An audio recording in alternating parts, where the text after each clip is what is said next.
In our two national representatives for the uncensored attempt at brokering the terms of peace, Professor at Tehran University, محمد, and lawyer, scholar and author Alan Dershowitz. Well, welcome to both of you. We've not had you two debating on uncensored. I hope we can conduct it in a civilized manner. Mohammed Marandi, let me start with you. You know, I've been having a lot of debates in the last few days about the state of this war, and it seems to me that whatever people think of the Iranian regime, it is holding out against the might of the American and Israeli military pretty capably so far. We're nearly 5 months into this war. What is your overall assessment of where the war is? Well, contrary to what I heard in your little love fest with the spokesman of the genocidal regime, the regime in Washington and the regime in Tel Aviv have both failed utterly in their war of aggression on Iran, both last year and this year. And of course, it was always based on a lie. And we know that they were lying. The International Atomic Energy Agency has never indicated that Iran at any point was seeking a nuclear weapon. U.S. intelligence since 2003, at least since then, admits that Iran was never seeking a nuclear weapon. Tulsi Gabbard just last year, under oath, said Iran was not seeking a nuclear weapon. And Joe Kent, in his resignation letter at the beginning of the war, an appointee by Trump, head of anti-terrorism, he said that Iran was not seeking a nuclear weapon and that it was not a threat to the United States, contrary to what the madman was saying before this discussion. But we know that Joe Kent also said the reason for this war is the Zionist lobby and the Israeli regime. And yes, the United States has failed. They failed in the 40 days of war. They failed in the 12-day war. They failed in the 40 days of battle. They failed in siege warfare against the Iranian people. And they failed in the recent conflict with or aggression with the Iranians. And they will fail in future. And they are, the United States, under pressure from Zionists, they are pushing the global economy towards a cliff. And if this continues, we will have a global economic depression. Alan Dershowitz, your response to that? We are in 1935 Germany. Versailles Treaty, Germany starting to rearm. It's drafting people. It's violating the treaty. And England and France could have destroyed in a preventive war what eventually resulted in 100 million deaths from Nazi Germany, but they didn't. Why? Because if they had gone in 1935, it would have been messy. It wouldn't have happened in 5 days. It would have taken time. It would have involved casualties. But in the end, 100 million lives would have been saved. And that's where we are today. Look, Iran is trying to develop a nuclear weapon. Forget about what he or anybody else says. Every sane, rational person has to assume that Iran would develop a nuclear weapon if it could, and as President Trump has said, would probably use it, maybe not from a bomb, but maybe by giving it to terrorist groups. And so what we have is a situation where the United States and Israel can help prevent a great, great catastrophe. And as your previous guest from Israel said, they've already done that. They've set back the nuclear program. We don't know whether it's months or years, but it's not imminent anymore. And so it has succeeded to that extent, but it's messy and it's very difficult and it's not going to have a clear resolution, but it's better than the alternative, because the alternative would have been Iran developing a nuclear weapon and having the world beholden to it because it has a nuclear weapon. We made a mistake in North Korea. We allowed them to develop nuclear weapons. The other countries that have nuclear weapons aren't going to use them. But Iran has a policy of being able to use every weapon it can to destroy the great state in the United States and the small state in Israel.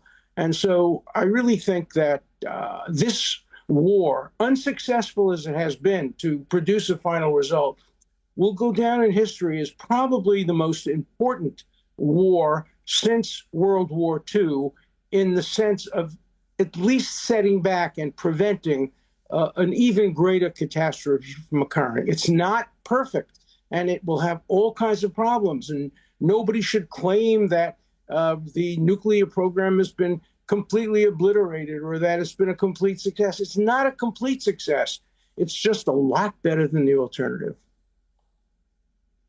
But is it a remote success, Alan? Because last time I checked, the Iranian regime still has all its enriched uranium. They've given no indication that they're prepared to surrender any of that. And their chances, therefore, of developing the nuclear weapon in the way that you fear seem to be exactly the same as they were before all this. And again, I'll repeat to what I said to Doran Spillman, which is we were assured at the end of a 12-day war by President Trump that had put back Iran's nuclear aspirations in terms of developing a nuclear weapon by decades. And yet 8 months later, we have to launch a fully fledged war against them because they're about to use nuclear weapons. These things can't all be true. No, it's true. That's absolutely accurate. But what it has done is it's set back the program considerably. For example, yes, they still have enriched uranium. By the way, why do they have it if they're not trying to develop nuclear weapons? But they're buried. And both Israel and the United States have satellite eyes on it. And right now, it's not accessible to them. Right now, their centrifuges are in great difficulty. Small victories when it comes to preventing nuclear war are very, very important. And, you know, I think a lot of people make the mistake of assuming one side is going to win, one side is going to lose. No, we can have a calibrated successes. And what we're seeing here is a calibrated success in setting back the nuclear program, not 20 years, not 6 months, probably a couple of years. The threat is not imminent, and there are many things that can happen. We don't know what the fate of Pickaxe Mountain is going to be.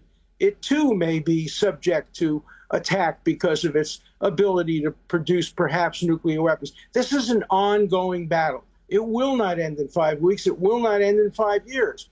The goal is to make sure that Iran never, ever, ever, under any circumstances, develops nuclear weapons. And my opponent on the other side doesn't seem to have a problem with that. He doesn't think Iran ever wants to develop nuclear weapons. So why don't you come to the table, make a deal that will make it absolutely impossible to do what you say Iran wants to do, and that is not develop a nuclear weapon. We can have peace if you come to the table and present the United States and the world with an airtight, not the old plan, but an airtight plan to do what you say you want to do. That is, prevent Iran from developing nuclear weapons. So here we can be on the same page here, and we can avoid further war. Just come to the table and do that. Just assure the world that your promise, which is hollow, obviously, speaking on behalf of the Iranian regime, that you don't want to develop nuclear weapons, that your promise can actually be made certain on the ground. Then we can have peace. Okay, Professor Morandi. Oh, is it my turn? Because you've been, for the last half an hour, you've been busy with the spokesman for genocide and Epstein's buddy, who used to go to Rape Island with him. For a person who frequented Rape Island, I think anything that he says is nonsense. And I listened to him. But he's a lawyer, yet he cannot tolerate the words of a layman. That's how weak his argument is. Now, of course, someone who supports the genocidal regime of Israel would say this sort of nonsense. And of course, we recall how the South African government in its ICJ complaint showed genocidal intent by the Israeli regime, including the Israeli prime minister, whose spokesman you brought on and had this little love fest before this discussion. And you know what, you don't have to keep making Professor Morandi, just to be clear, it wasn't a love fest. I asked him some tough questions. I made some tough statements. I treated him with the same respect I try and treat you until you inevitably go invariably go ad hominem on people. Try not to go ad hominem. Stop with the silly digs. Stick to the proper debate we're having, and viewers may learn something. Force yourself. Let the viewers judge, Piers. I know where you stand, Piers. I saw your previous interview with Ehud Barak. I saw it with this spokesman. We know where you stand, so that's not really important. But the point is that where do you think I stand? Where do you think I stand? You stand with the genocide. You stand with the ethno-supremacist regime. I once asked you 3 times in a row, do you consider an ethno-supremacist regime to be legitimate? And you refuse to answer. And the tone of your language, the fact that you do not, the fact that I'm not allowed to speak. Hang on, just to be clear, and I want to get back to the debate in a moment, but just to be clear, I have repeatedly asked you in our numerous interviews, and I platform you regularly, something you always try and diminish in terms of its significance, but I do, and I've always asked you to tell me one critical thing about your own regime, and you always fail. Which is very telling. So let's just park that to one side. Now let's get back to the debate. My regime is infinitely superior to your genocidal regime that helped the Israeli regime in the genocide. My regime, as you like to call it, your guest doesn't want me to speak, obviously. My regime did not pull the plug on little infants in the hospital, in the premature babies in the Al-Nasser hospital, pull the plug on those premature babies and let them die. My regime didn't do that. The regime that you support did that. But getting back to the topic, the reality is that chemical weapons were used on our country with the support of your government. I survived 2 chemical attacks. And then your guest has the audacity to say that Iran would use weapons of mass destruction. During the Iran-Iraq war, the state, the leader, refused to produce chemical weapons. Even though the military politicians asked him, he said, no, it's immoral. So we had to suffer your chemical weapons, and your governments prevented our government from even purchasing gas masks. My gas mask was bought on the black market. It was North Korean. So don't talk about weapons of mass destruction to me when my friends have died because of your chemical weapons. Your regime is the regime that has used nuclear weapons twice. And your ally, your genocidal ally, the apartheid regime, the illegitimate regime, where 44% of young Jews below the age of 35 in the United States, believe that Jews and Palestinians have to live together in one state with equal rights. That is exactly the Iranian policy. So despite your propaganda, despite your nonsense, despite the lies that you promote, people are waking up. Jews in the United States are waking up. Christians, Muslims, people from all walks of life are seeing who's carrying out a Holocaust in Gaza. You know, Ronald Reagan, when this genocidal regime in 1982 invaded Lebanon, he called it a Holocaust. This is far worse than the Holocaust of 1982.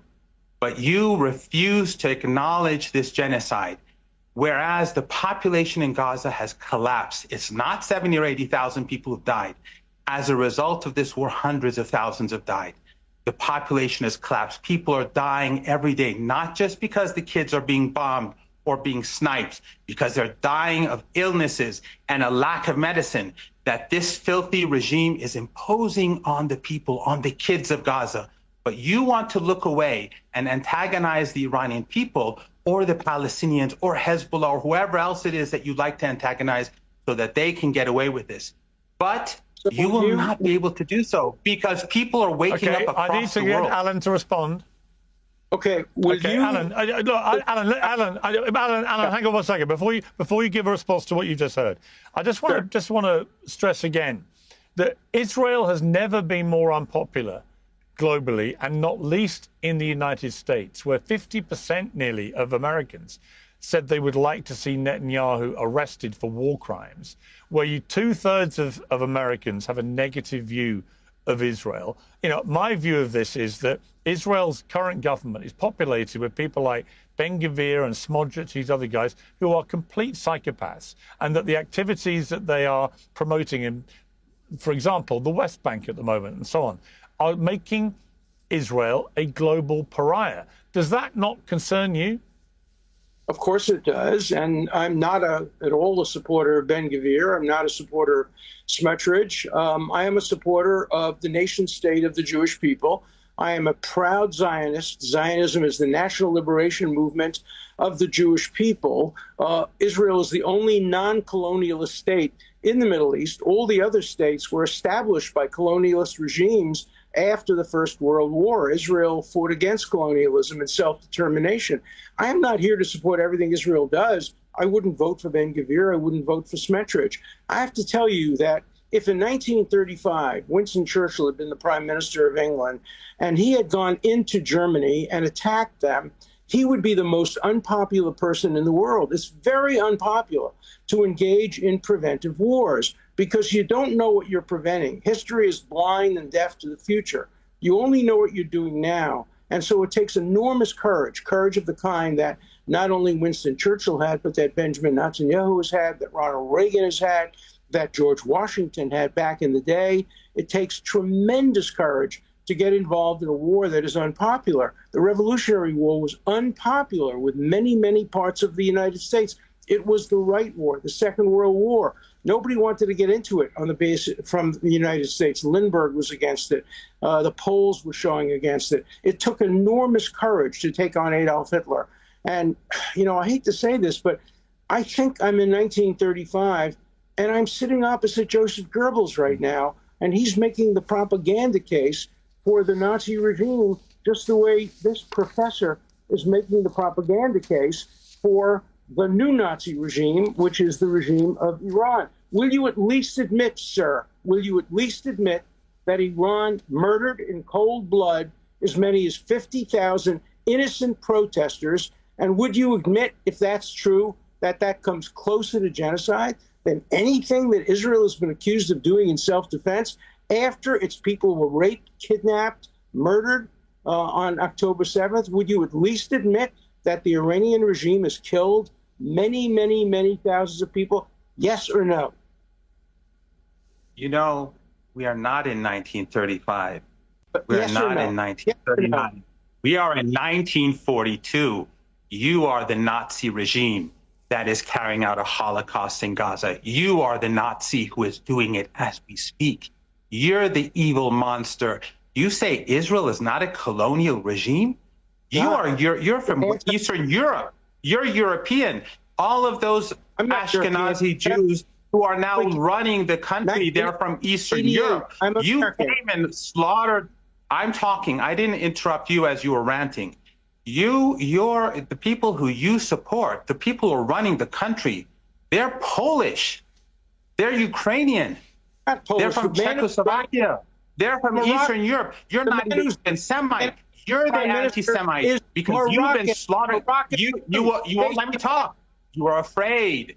You're afraid because you know you have no argument. You have no leg to stand on. You slaughtered the Semite Palestinians and you took their land. And you support, you are a proud Zionist who supports a regime that celebrates the rapists in prison. They rape Palestinians in prison and then they're celebrated on television. This is, if you don't let me talk, you're just exposing yourself. You're exposing yourself. You're exposing yourself just as you exposed yourself with Epstein. I'm Israel. So in response to your nonsense, the nonsense about 50,000 people, those lies have been responded to by the Iranian people. Stop ranting. I'm speaking. You're a lawyer. You're a lawyer. 3,117 people died thanks to an armed insurgency that your regime and the Israeli regime funded and supported. And you're a coward. You are a coward. You won't let me talk. You're afraid. You're afraid of me talking. Don't tell me I'm afraid. The lawyer, Epstein's lawyer, Trump's lawyer, is afraid of me, a layman, talking. Why? Because you have no leg to stand on. The Iranian people have spoken. They went to the streets in the tens of millions. They went. You're a coward. You won't let me talk. I let you talk because I'm not afraid of you. People are not afraid of you anymore. You can kill Epstein. You can kill whoever you like, but we're not afraid. You can bomb my house. You can kill me with my family, but I'm not afraid of you. I will support the Palestinian people until your regime bombs my home. So go and tell them that. I'm prepared to die for the Palestinian people. But you who used to frequent Epstein Island, you have no principles and no morality. The Iranian people came to the streets in the tens of millions. We all know it. The footage is there. The international journalists were there, not just in Iran, but in Iraq. The Iranian people have spoken whose side they are. No one is going to be fooled by your propaganda to justify war. Well, let's get this lawsuit Alan straight. Dershowitz. How many times do you think I was at Jeffrey Epstein's island? How many times? Say it again so we could get it on tape. How many times? One time is more than enough, but I think you've been there 5, 6 times. Multiple times. How many times do you think I was there? I think you were there 5, 6 times. Say it again. 5, 6 times? Yeah. Something like that, yeah.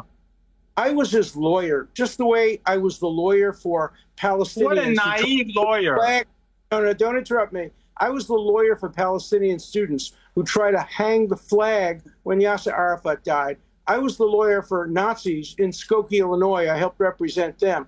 I would even represent you if anybody tried to prevent you. I don't need you. I'm a lawyer. I don't need you. A lawyer does, and that's what lawyers should be proud of. I mean, I'm going to continue to represent people you don't like as long as I have the current strength to do it. And you can cite that as an argument against Israel, but it has nothing to do with Israel. It's just an ad hominem attack on me as a lawyer and on the American legal system. You wouldn't understand the American legal system because you don't have a legal yourself said you regret being his lawyer, so don't talk nonsense.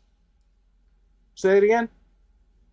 You yourself admitted that you regret being his lawyer, so don't talk nonsense to me. I don't regret being his lawyer. I'm proud to have been his regret. I'm proud to have been President Clinton's lawyer. I'm proud to have been Ted Kennedy's lawyer. I'm proud to have been the lawyer for hundreds of indigent people who didn't have enough money to have a lawyer. And I would be happy to go to Iran and represent the people who can't get lawyers there, who were executed yesterday because they went to demonstrations. You have to say what you're saying. The two people who were executed yesterday, and I've tweeted the footage. The two people, I'm glad you said this. You are so naive. You're not a good lawyer. I tweeted this yesterday, and I will retweet it after this debate.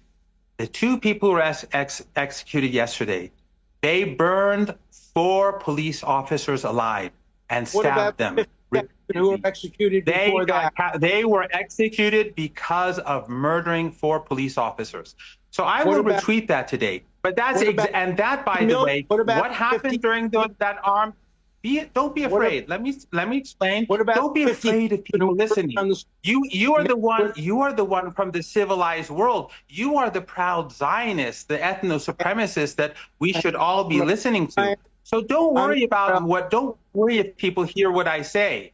Your own Israeli regime, the regime that you love so much, is self-admitted that they were behind the armed insurgency.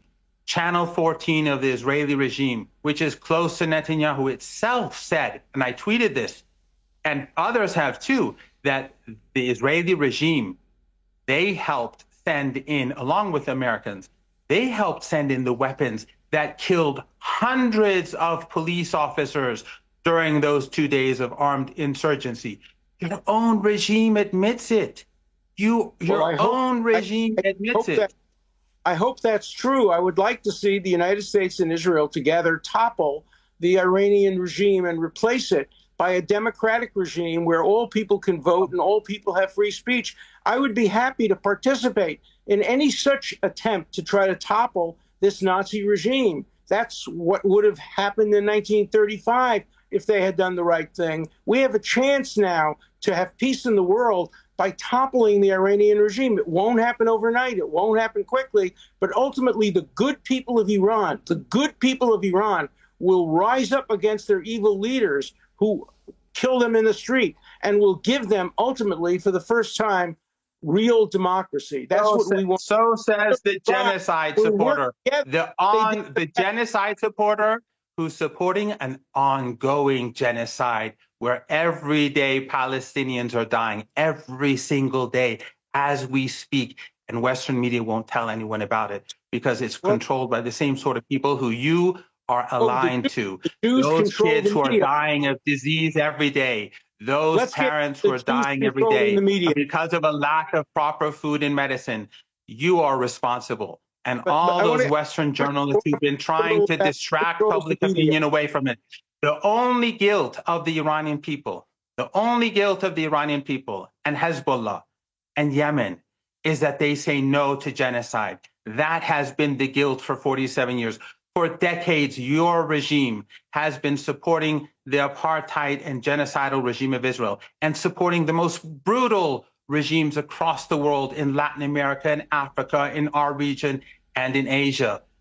But Israel the only time, but your hostility is towards Iran because Iran says no to ethno-supremacism, just like 46% of young Jews in the United States. Iran says no to genocide, no to ethnic cleansing, no to colonization, and that Palestine must be a land where Jews and Christians and Muslims live as equal human beings. Your regime, your Israeli regime, because you're not loyal to the United States, you're loyal to the Israeli regime, to the genocidal regime. Your regime bombed during this war. Your regime bombed a synagogue. Your regime bombed a synagogue in Tehran. Why? Because that synagogue was not a Zionist synagogue. You hate Jews. You hate Jews that are not Zionists. You are an anti-Semite because you kill Palestinians, and you're from Eastern Europe. You have no right to slaughter and rape and murder. All right, let me bring Alan back in here. All right, let me bring Alan back in. Alan, let's just talk about the politics of this, because you mentioned earlier that this could take 5 years, it could take longer. But there's a political relevancy to this, which is if Donald Trump was to lose the House and the Senate in the midterm elections, then he becomes a lame duck president and would then be highly likely to precipitate a loss in the general election for the Republicans. And the moment the Democrats get back into power, they're going to get out of this. So this could all be over regardless of whatever you would like or Donald Trump would like or Netanyahu would like. This could all be over within the next, just 2 and a bit years because of the politics of this in America. That's right, because we have a democracy and we vote for what we want. Iran, on the other hand, in which only Muslims have rights, in which there's no free speech, there hasn't been an election for almost forever. They don't have those rights. Yes, we can overthrow our government. Yes, the Democrats maybe will take control of the House and the Senate. That's a risk. That's what happened in Great Britain after Churchill won the Second World War with the United States. He got thrown out of power. Voters are fickle, but principled politicians, Churchillian politicians, do the right thing regardless of what the political implications are. And the right thing is to continue to make sure that Iran doesn't pose a nuclear danger to the world. Now, I want to pursue a little bit more of what our distinguished professor here said. He said Jews control the media, Jews control the media, Jews, and he start making other kinds of arguments. You're a liar. You're a liar. You're a lawyer, but you're a liar. You're a lawyer, but you openly lie. People are watching. Jews, 44% of young Jews in the United States under the age of 35, they don't believe your nonsense anymore. No one believes you. You bombed the Jewish synagogue in Tehran. You're the enemy of Jews. You are the. I never said you say that. The audience can judge for themselves.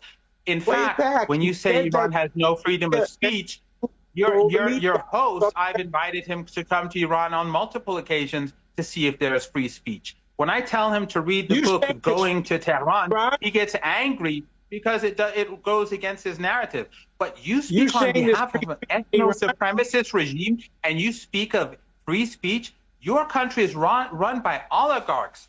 You think that the people of the United States have free speech when they lose their jobs, when on campus they can't talk out against the Israeli regime and the brutality of the regime? Don't talk nonsense. People lose their jobs in your country. Their futures are destroyed when they speak truth to power. But let me ask you, Professor Morandi, let me ask you, look, I presume there's one thing you would both agree on, which you would like this war to be over sooner rather than later, correct?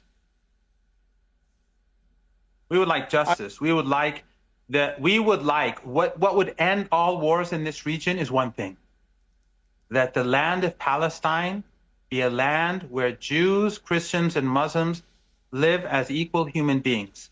That's something that your other guests would never support and never accept. And that's why let me ask him. We have the genocide. Let me ask him. And let me ask him. Alan Dershowitz. Alan, for decades. Well, let me. You said he wouldn't accept it. Let me ask him, Alan, would you accept that? Of course I accept it completely. I accept completely people in every part of the world living as equals without regard to their religion. You would accept that all Palestinians living in the West Bank and Gaza, answer my question. All the Palestinians, including those living in the West Bank and Gaza, they would have equal rights to those Israelis who you brought in from Europe and across the world. They would have equal rights. You accept that? But let me be very clear. The vast majority of Israelis come from Arabic backgrounds, North Africa, Muslim backgrounds, Arab backgrounds. That's not Palestine. That's not Palestine. Morocco is not Palestine. Today, Kurdish Iraq is not Palestine. You're not speaking with a child. Oriental background. They're Mizrahim, not Ashkenazim. Number one. You are Ashkenazi. You and those running the country are mostly Ashkenazi. And the Mizrahi Jews are not Palestinian and they're not Semites. Of course, I believe in complete equality for everybody. Now, I want to ask you the question. Do you think in the West Bank and Gaza? In the West, so you say, don't run away from the answer. You say that the Palestinian you answer the question. You say that the Israeli regime should dismantle the system that now exists, and that all Palestinians in the land of Gaza and in the West Bank should have the right of vote and should have citizenship to this land, and they cannot be removed from their homes. You say that, right? You accept that, yes, right? Of course. I think that they should be citizens of an independent state in Gaza, an independent state. No. I didn't say that. I did not say that. Don't change the, no. The complete right to. Do you accept that the people in Gaza are refugees from Palestine? I believe in peaceful Israel. Answer the question. Answer the question. The people in Gaza are refugees from Palestine. They're not from Gaza. Gaza was a village 50, 60, 70 years ago. The people in the West Bank, many of them are not from the West Bank. Many people in Jordan, they're not from Jordan or Lebanon or in Syria or in Egypt. The Palestinian population that has been expelled from their homes, that have been kicked out of their homes, and have been decimated for decades. You believe that within Palestine, what is now today called Israel, plus the West Bank and Gaza, that they should have equal rights and citizenship. Let's remember how it started. 1947, the UN partition. No. Just say yes or no. No. We know how it started. You can't. The people who run Israel came from Europe. We know where they came from. They came from Eastern Europe for the most part. Many came from Russia. We know that. They're not Semites. I'm asking you a simple question. Just say, should the Palestinians in Gaza and in the West Bank and the Palestinians who've been expelled from their homes, who are from that land, and who are Semites, should they have equal rights and citizenship? This is a simple question. Most of the show is ask you the question, and you try to shift the question. Well, let him answer. Let him answer. In 1947, nations divided what was then a place called Palestine, named by the Romans, into two areas. One where there were a majority of Jews, and that could be a Jewish state, and the other, which was much larger with the arable land, which could be a Palestinian state. Palestinians would have had a completely free state on the West Bank and in the Gaza, and the Palestinian leadership, led by a Nazi named Husseini, turned it down and refused and attacked Israel in a genocidal war against Israel. That's what caused people to leave their homes and abandon their villages. Ben-Gurion wanted to welcome them all, kept them there, let them have a two-state solution. Israel said yes, the Palestinians said no. That was the origin of the conflict. And we can't go back in time now. Obviously, things have changed. But I want complete equality for everybody. I want every. May I just interest one because as a lawyer, let me just tell you one thing for your own sake. It's only for your own sake. It's not for the sake of argument. What you are saying, the argument that you're making, these fairy tales worked before October the 7th. They worked because the West had the propaganda machine. The West had the centers of knowledge. It worked, and most people did not know the truth. So they worked. But the mistake that you made was that after October the 7th, and the South African complaint to the ICJ, after October the 7th, in the complaint that the South African government put to the ICJ. In that complaint, they showed the genocidal intent of your regime, your Israeli regime. And after that, we saw it carry out that. And gradually as time, anyone can read it online. I advise all the viewers to use the search engine to go and look at the South African complaint to the ICJ. After that, okay, people can read it. It's just quotes. It's just quoting your prime minister. You know what? It's quoting your president, and then people saw the genocide. I'm calling a timeout now. I'm calling a timeout on television for the world. Just to be clear, I think it's probably pretty clear to viewers now why negotiations took 21 hours and why the war is still raging. But I appreciate you both. Really? That was a war of aggression. Iran did not attack the United States. Iran did not attack the United States.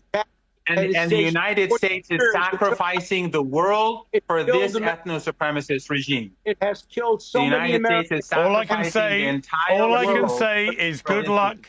All I can say is good luck to the negotiating teams who are trying to bring this war to an end, because even trying to bring this debate to an end is proving completely impossible. I appreciate you both. Professor Merendä, Alan Dershowitz, I've got to leave it there. I thank you both very much for your time. Thank you.